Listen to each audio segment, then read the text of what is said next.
So we've talked about this New York Times poll that shows that in some key battleground states, Donald Trump is doing way better against Elizabeth Warren than against Joe Biden or than against Bernie Sanders. And that's all great. And we've already had a discussion about that. But there is another storyline buried in the polling, and it is about education and it is about race. And it exposes so much of what we've been saying for the last several years. There are a whole bunch of ways that we can slice up the polling data for Donald Trump versus his opponents. We can look by age group, we can look by income, we can look at all sorts of things. But take a look at this. We're putting up data on the screen, which shows that Donald Trump is absolutely destroying Biden, Bernie, and Warren among voters who are white without a college education. Okay, Trump won in 2016 over Hillary by 26 over among voters who are white and lack a college education. Trump is leading Biden and Bernie by 24 points each right now among white voters who didn't go to college. Trump is crushing Warren by even more, by 26 among white voters without a college degree. This is why Republicans don't want tuition-free college. They know the numbers. This is why Republicans aren't actually doing anything to improve the circumstances for minority voters, because they are so overwhelmingly not with them that it probably feels like a worthless investment of time, resources, and money. This is not rocket science. Now, race is a component in the sense that Black voters, Hispanic voters, other voters, presumably other includes maybe biracial, Asian, Native American. Trump gets destroyed in every single one of those races among those demographic groups against Biden, Bernie, and Warren. But when you look at white voters with a college degree, Trump lost in 2016 to Hillary among that group, and Trump is losing to Biden, Bernie, and Warren right now. So there is a party that benefits drastically from keeping people uneducated.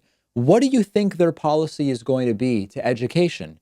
Don't teach critical thinking in middle school and high school. Don't make it easier or more affordable for people to go to college. Don't do tuition-free college. Don't provide student loan relief. And that is exactly what they're doing. Now, there's an analogy here to voter turnout.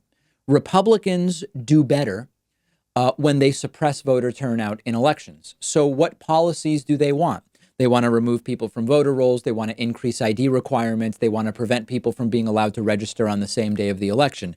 It's totally transparent if you're paying attention, which we have been.